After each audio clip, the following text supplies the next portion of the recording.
ಕ್ಷೇತ್ರದಲ್ಲಿ ಹಾಗೂ ನಾನು ಮಾಡಿದಂಥ ಕೆಲಸಗಳನ್ನು ನೋಡಿ ಅಕ್ಕ ಸಂಸ್ಥೆಯಿಂದ UK ಬೆಸ್ಟ್ ಎಕ್ಸಲೆನ್ಸ್ ಅವಾರ್ಡನ್ನು ಕೊಟ್ಟಿದ್ದು ಅಕ್ಕ ಸಂಸ್ಥೆ ತುಂಬ ಆಭಾರಿಯಾಗಿದ್ದೇನೆ.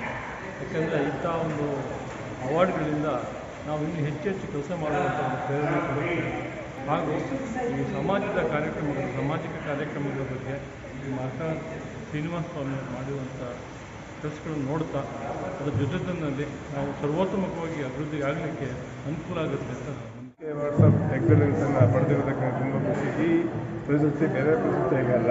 ಈ ಪ್ರಶಸ್ತಿಗೆ ಯಾವುದೇ ರೀತಿಯ ಅಪ್ಲಿಕೇಶನ್ನು ವಶೀಲಿಬಾಜೆ ಅಥವಾ ಯಾವುದೂ ಇಲ್ಲ.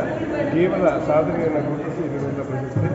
ಗುರುಗಳು ಭಾರತೀಯ ಸನಾತನ ಧರ್ಮ, ಸನಾತನ ಪರಂಪರೆ, ಸನಾತನ ವಿಚಾರಗಳು, ಭಾರತೀಯ ಸಂಸ್ಕೃತಿ, ಭಾರತೀಯ ವಿಚಾರಧಾರೆಗಳ ಚಿಂತನ ಮಂಥನವನ್ನು ಮಾಡುವಂಥ ಈ ಪರ್ವಕಾಲದಲ್ಲಿ ಇಂಥ ಒಂದು ಸಂಸ್ಕೃತ ನಮಗೆ ನಾವು ಸಾಧನೆ ಮಾಡಿದ್ದೀವಿ ಅಂತ ನಾನು ಹೇಳ್ಕೊಳ್ಳಲ್ಲ.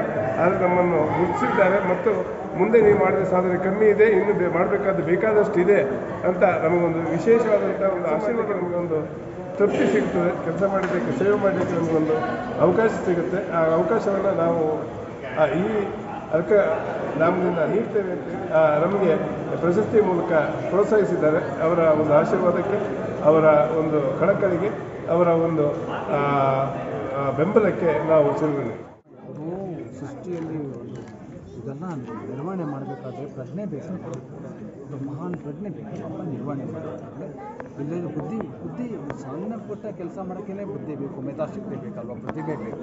ಅದನ್ನು ಯಾವುದೋ ಒಂದು ಇಂಟೆಲಿಜೆನ್ಸ್ ಬಿಹೈಂಡ್ ಇದೆ ಅಲ್ವಾ ಇದೆಲ್ಲ ಮಾಡಬೇಕಾದ್ರೆ. ಪ್ರತಿಯೊಂದು ಕೂಡ ಅಷ್ಟು ಪರ್ಫೆಕ್ಷನಲ್ಲಿ ನಮ್ಮ ಇನ್ವಾಲ್ವ್ಮೆಂಟ್ ಇಲ್ವಲ್ಲ. ಇನ್ವಾಲ್ವ್ಮೆಂಟ್ ಇಲ್ಲದೆ ನಡೀತಾ ಇರೋದು ತುಂಬ ವಿಷಯಗಳಿವೆ ಅಲ್ಲ.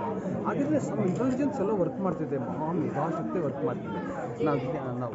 ಸೊ ಅದನ್ನು ಅರ್ಥ ಮಾಡಿಕೊಂಡು ಅದನ್ನು ಒಳಗಡೆ ತೊಗೊಂಡು ಹೆಚ್ಚು ನಾವು ಸ್ವಲ್ಪ ವಿಶೇಷವಾದ ಮಾನವರಾಗಲಿಕ್ಕೋಸ್ಕರವಾಗಿ ನಮ್ಮಲ್ಲಿ ಏನಿದೆ ಅಂತ ಹುಡುಕ್ತಾ ಇದ್ದರೆ ನಿಮ್ಗೆ ಗೊತ್ತಾಗ್ಬಿಡುತ್ತೆ. ನೀವು ಶ್ರೀಮಂತರು ಅಂತ ಹುಡುಕಿದ್ರೆ ಸಾಕು. ಹುಡುಕ್ತಾ ಇದ್ದರೆ ನಾವು ಬಡವರು, ಹುಡುಕಿದ್ರೆ ಶ್ರೀಮಂತರು. ಇಂಟು ಆಶ್ಚರ್ಯ. ಯಾರು ಬೇಕಾದರೂ ಆಗಲಿ ಎಲ್ಲರೂ ಕರ್ಕೊಂಬನ್ನಿ.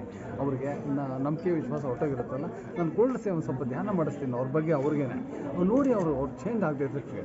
ಎಲ್ಲರಿಗೂ ಚೇಂಜ್ ಆಗೋಕ್ಕೆ ಅವಕಾಶ ಇದೆ ಅಂತ ಒಂದು ವಿಷಯ. ಬಾಡಿಲಿ ಹೇಗೆ ಹೀಲಿಂಗ್ ಆಗೋಕ್ಕೆ ನ್ಯಾಚುರಲಾಗಿ ಒಂದು ಸಿಸ್ಟಮ್ ಇದೆಯೋ, ಒಂದು ಪೊಟೆನ್ಷಿಯಲ್ ಇದೆಯೋ, ಅದೇ ಕೂಡ ಒಂದು ಯಶಸ್ಸಾಗಿ ಬೆಳೆದು ಧನ್ಯತೆ ಪಡ್ಕೊಳ್ಳೋಕ್ಕೂ ಸಾಧ್ಯತೆ ಇದೆ ಪ್ರತಿಯೊಬ್ಬರು.